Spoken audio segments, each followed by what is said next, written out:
Hello everybody, Mrs. Kipp from Syracuse Academy of Science and Citizenship back again with another lesson from Domain 10, A New Nation, American Independence. Our lesson today is titled, Will This War Never End? I'm wondering the same thing. This is going on so long. I can't wait to hear what's going to happen. So, our objectives for today. Describe how the 13 colonies in America evolved from dependence on Great Britain to independence as a nation. Describe the contributions of George Washington as military commander. And identify Martha Washington as the wife of George Washington. All right, here we go. With a map we are familiar with of the 13 colonies right over here. By spring of 1778, George Washington and his Continental Army at Valley Forge were in much better spirits. Soldiers and supplies had arrived from France, the army was better prepared, and the bitterly cold weather was behind them. They were ready to take on the British once more. Fighting continued all across the colonies, on land and on sea, and into the wilderness west of the Mississippi River. Will this war never end? People wondered. Is it worth the loss of so many lives? The war was shifting south now, and the British, under the command of General Cornwallis, felt confident that they could defeat the colonial militia at long last. Indeed, the British won quite a few battles in the South. Little did they know that their successes were about to end.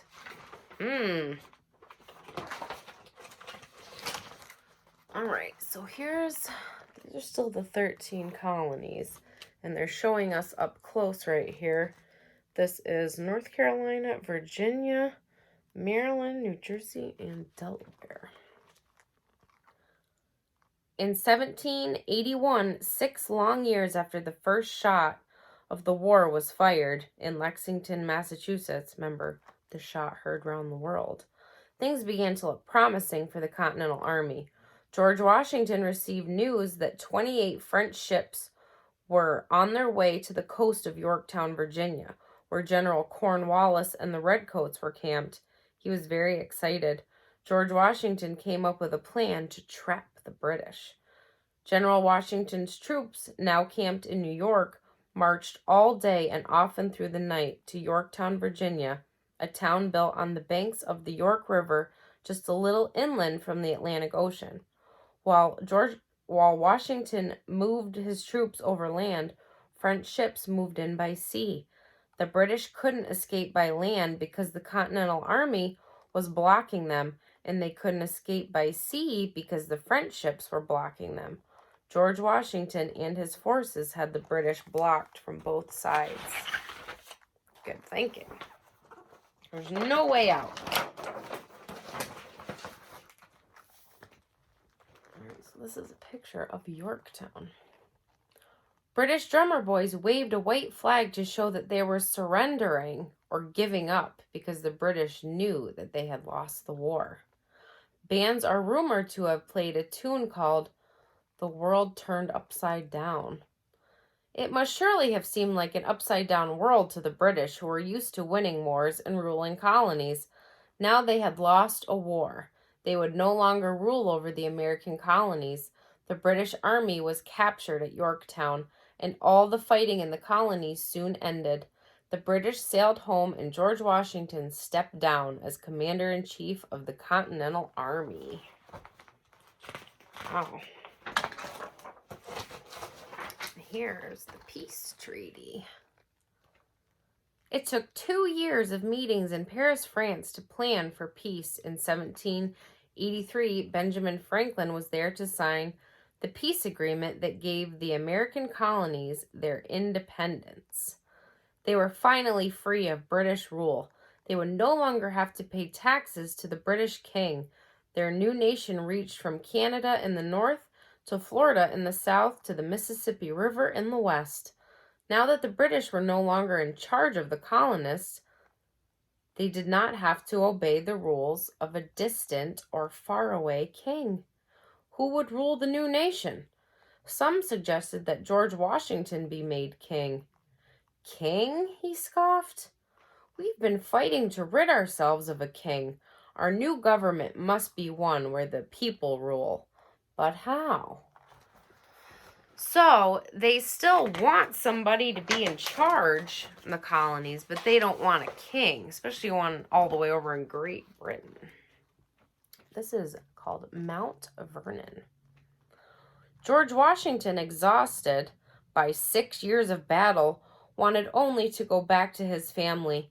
He loved Mount Vernon, his home on the Potomac River in Virginia.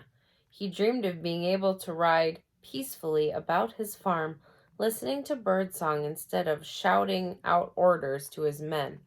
Washington's wife, Martha, had been a great help to him during the war, bringing food and clothing to the troops during their long, hard winters and even camping out with them in their field tents.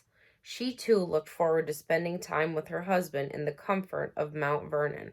But George Washington was not able to relax on his farm for too long, as we will soon learn. So it sounds like the people in the colonies want George Washington to be in charge, but not as the king. So I wonder what's going to happen. We have to wait and find out, because that's it for today. So we're going to go over some comprehension questions quick, and we're going to call it a day. All right. Number 1, how did General Washington win the war?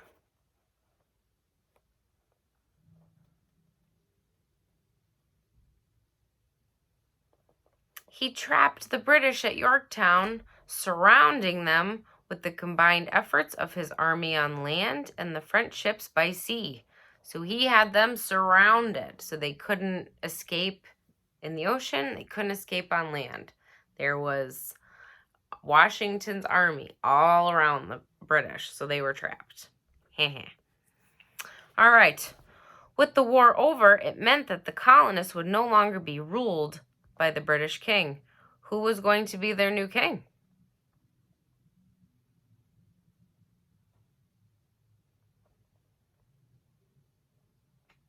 They would not have one. They asked George Washington, but he said they needed to come up with a better plan of government and no king. Who was Martha Washington? She was George Washington's wife. Did George Washington remain commander-in-chief after the war ended?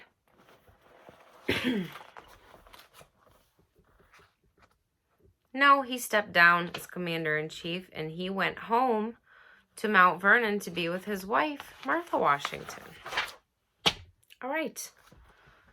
An important vocabulary word from today's lesson was the word confident.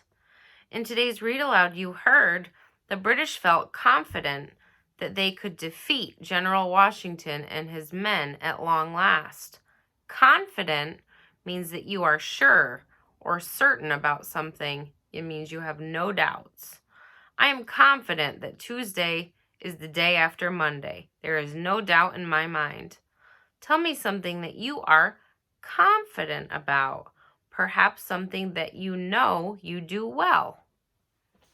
So what's something you are very confident about, without a doubt? You know it. You got it. You're great at it.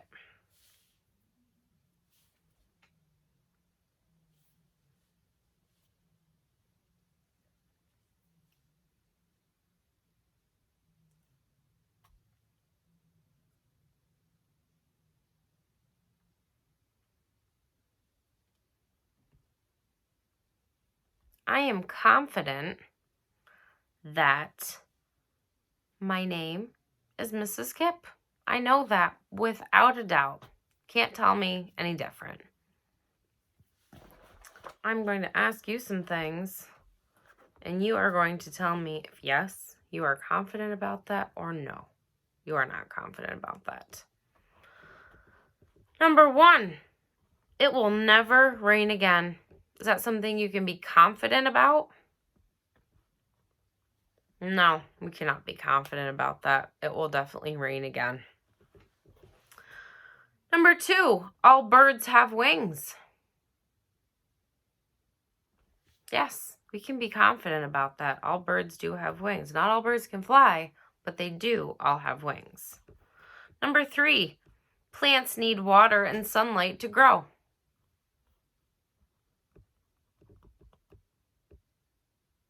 Yes, they do. We can be confident about that. Next one. I won't have homework tomorrow. You guys confident about that? You won't have homework tomorrow? No, don't be confident about that. You're going to have homework tomorrow. All right. Next time, the title of our lesson is A Young Nation is Born.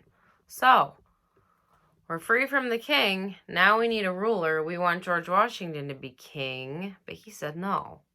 So what's going to happen next? I don't know. I can't wait to find out, though. I miss you guys, and I will see you next time. Have a good night. Bye.